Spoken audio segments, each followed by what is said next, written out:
Hello guys, నమస్తే. Welcome to our channel Sitarama Telugu blogs. I hope మీరందరూ కూడా చాలా బాగున్నారు అనుకుంటున్నాను. ముందుగా అందరికీ శ్రావణ శుక్రవారం శుభాకాంక్షలు. అలాగే అందరికీ కూడా హ్యాపీ ఫ్రెండ్షిప్ డే అండి.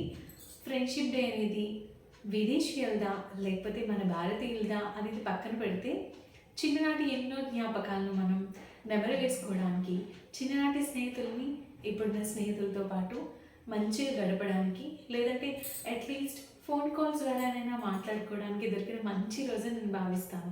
నా స్నేహితులందరూ దూరంగానే ఉన్నారు. ఫోన్ ద్వారా కనీసం వాళ్ళతో మాట్లాడుకోగలిగాను అంటే ఆ రోజు చాలా సంతోషంగా అనిపించింది. ఇంచుమించుగా వీడియోకి వారం 10 రోజులు గ్యాప్ తీసుకున్నాను. రీజన్ ఏంటంటే ఇంట్లో ఎవరికి బాగాలేదండి. అందరికీ వైరల్ ఫీవర్సే ఉన్నాయి. మా ఇంట్లో ఒక్కొక్కరికి ఒక్కొక్క రకమైన వైరల్ ఫీవర్ అనమాట. ఒకరికేమో ఒకరికేమో డెంగ్యూ, ఒకరికేమో చికెన్ గున్యా, నాకు వేరొకటి. ఒక్కొక్కరికి ఒక్కొక్క హెల్త్ ప్రాబ్లం వచ్చింది. హెల్త్ ప్రాబ్లం అంటే ఒక్కొక్కరికి ఒక్కొక్క ఫీవర్ అనేది వచ్చింది. ఈ ఫీవర్ వల్ల చాలా నేర్చుకున్నాం. ముందు ఒకరికి వచ్చింది డెంగ్యూ అనేది ఏంటంటే ప్లేట్లెట్స్ అనేది పడిపోతూ ఉంటుంది. దానివల్ల మనకు ఒక భయం. ప్లేట్లెట్స్ కౌంట్ పడుతున్నప్పుడు డాక్టర్ గారు చెప్పారు 60 వరకు పడినా నో ప్రాబ్లం, అంతకన్నా తక్కువకు వెళ్తే మనం భయపడాలి, పడినా కూడా తీసుకునే మెడిసిన్ వల్ల పైకి వెళ్తుంది అని. డెంగ్యూ విషయంలో అయితే మాత్రం మనం ముఖ్యంగా పపాయ, కివి, డ్రాగన్ ఫ్రూట్ మంచిగా తీసుకోవాలండి. వైరల్ ఫీవర్స్ అనుకోండి, నాకు జలుబు దగ్గు ఫీవర్ వచ్చింది. జలుబు దగ్గు విపరీతమైన చలి జ్వరం. మనం జలుబు దగ్గు కనుకుంటే కనుక ఇంట్లో చిన్నపిల్లలు ఉంటే కొంచెం వాళ్ళకి దూరంగా ఉంటే బెస్ట్ అండి. వాళ్ళతో కలిసి మనం పడుకోవడం వల్ల వాళ్ళకి కూడా ఫాస్ట్గా స్ప్రెడ్ అయిపోతుంది. ఇంట్లో పిల్లల్లో కూడా నేను మాస్క్ పెట్టుకొని తిరిగానంటే చూడండి అంతలా దగ్గు వచ్చింది. దగ్గు జలుబు అనేవి చాలా ఎక్కువగా ఉన్నాయి. అలాగే ఈ వీక్ అంతా కూడా ఇంచుమించుగా రసం, టొమాటో రసం, అల్లం రసం వీటిని తీసుకుంటూ ఉండాలి. ఎంత ఎక్కువగా వాటర్ తాగితే అంత మంచిది. వాటర్ చాలా ఎక్కువగా తీసుకోవాలి. లేదంటే మనకి సెలైన్లు పొడి చేయడానికి డాక్టర్లు రెడీ అయిపోతారు. అందుకే ఫాస్ట్గా మనం ఎక్కువ వాటర్ తీసుకోవాలి. నాకు డాక్టర్ ఒకటే చెప్పారు, డాక్టర్ గారు ఎంత ఎక్కువ నీళ్ళు తీసుకుంటే మంచిది, వచ్చి నువ్వు సెలైన్లు పెట్టించుకోకుండా ఉంటావు అని. లాస్ట్ ఇయర్ అయితే సెలైన్లు హాస్పిటల్లో అడ్మిట్ అయిన రోజులు కూడా ఉన్నాయనుకోండి. లక్కీగా ఈసారి గాడ్ గ్రేస్ వల్ల, మీ అందరి బ్లెస్సింగ్స్ వల్లనేమో చాలా ఫాస్ట్గానే తగ్గింది. అండ్ మనము మన లైఫ్లో డ్రై ఫ్రూట్స్ అనేవి మన లైఫ్లో యాడ్ చేసుకుంటే ఇలాంటి హెల్త్ ఇష్యూస్ వచ్చినప్పుడు ఫైట్ చేయగలుగుతామండి.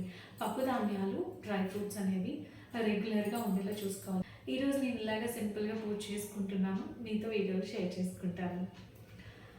మీరు మన ఛానల్ ఫస్ట్ టైం చూస్తుంటే కనుక ప్లీజ్ మన ఛానల్లోకి వెళ్ళి చూడండి. ఇంకా మంచి మంచి వీడియోస్ ఉన్నాయి. వీడియోస్ నచ్చితే please like, share and subscribe to Sitarama Telugu blogs. Thank you so much. Thank you so much for your love and support.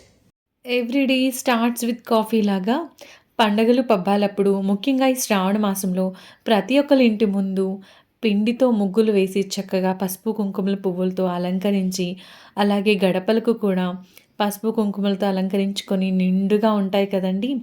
ముఖ్యంగా మన ఊళ్ళల్లో అయితే ఇంకా అందంగా అనిపిస్తుంది. ఇప్పుడిక్కడ సిటీలో కూడా తక్కువేం కాదులెండి. ప్రతి ఒక్కళ్ళ ఇంటి ముందు ఎంత బిజీ పర్సన్స్ అయినా కూడా చిన్న ముగ్గునన్నా వేసుకుంటున్నారు. లేదంటే అట్‌లీస్ట్ పెయింటింగ్ ముగ్గునన్నా వేసుకొని గుమ్మాన్ని అందంగా ఉంచుకోవడానికి చూస్తాం. శ్రావణ శుక్రవారం కదా! అందులోకి మొదటి వారం స్వీట్‌తో స్టార్ట్ చేద్దామని చెప్పి పరమాన్నం చేస్తున్నాను. పావు కిలో రైస్‌కి అర లీటర్ పాలు, అలాగే ఒక గ్లాస్ నీళ్ళు రైస్ ఉడకడానికి మొత్తం కలిపి వేసుకొని స్టవ్ మీద ఉంచితే పాలు బాగా మరిగిన తర్వాత స్టవ్‌ని లో ఫ్లేమ్‌లో ఉంచుతున్నాను. లోపలున్న రైస్ మెత్తగా ఉడికిన తర్వాత నాకు టేస్ట్‌కి తగ్గట్టుగా అంటే ముప్పావు గ్లాస్ వరకు కూడా బెల్లం తురుము పట్టిందండి. నేను తీసుకుంది ఆర్గానిక్ బెల్లం కాబట్టి ఈజీగా వేసేసి మిక్స్ చేసేస్తే అయిపోతుంది. ఇది తురిమిందే వచ్చిందండి ప్యాకింగ్ ఇలాగా బిగ్ బాస్కెట్‌లో. లేదంటే మనము కుందులు ఉంటాయి కదా! బెల్లం కుందులు అదైతే తురిమిన తర్వాత కొంచెం వాటర్ వేసి స్టవ్ మీద ఉంచి మెల్ట్ అయిన తర్వాత అప్పుడు ఫిల్టర్ చేసుకుంటే అందులో ఉన్న నలకలు గానీ, లేదంటే చెరుకు తుక్కు ఉంటుంది కదా! అది పడకుండా ఉంటుంది. ఇది ఆర్గానిక్ అవ్వడం వల్ల డైరెక్ట్‌గా వేసేసాను. ఎండు ద్రాక్ష, అలాగే జీడిపప్పు పలుకులను కొన్నింటిని నేతిలో వేయించుకొని వేశాను. నెయ్య కనీసం అర చెంచా అన్న నెయ్యి తాకకుండా స్వామివారికి కానీ అమ్మవారికి కానీ ప్రసాదం కంప్లీట్ అవ్వదు కదండి. ఎలాగ ఇలాంటి స్వీట్ ఐటమ్స్ అయితే కాస్త ఎక్కువగానే పడుతుంది నెయ్యి. లక్ష్మీదేవికి తాంబూలం అంటే చాలా ఇష్టమండి. తాంబూలంతో పాటు నాకున్నంతలో స్తోమత, ఓపిక ఉన్నంతలో ఇలా సింపుల్‌గా పూజ చేసుకున్నాను. ఈరోజు టెంపుల్‌కెళ్ళి చూడాలండి. లక్ష్మీదేవే కాదు, మిగిలిన వాళ్ళందరూ కూడా క్యాలెండర్‌లో లక్ష్మీదేవిలాగా చక్కగా అందంగా ముస్తాబై వస్తారు. ఈ వీడియో మీకు నచ్చిందా? నచ్చితే థ్యాంక్ యూ సో మచ్.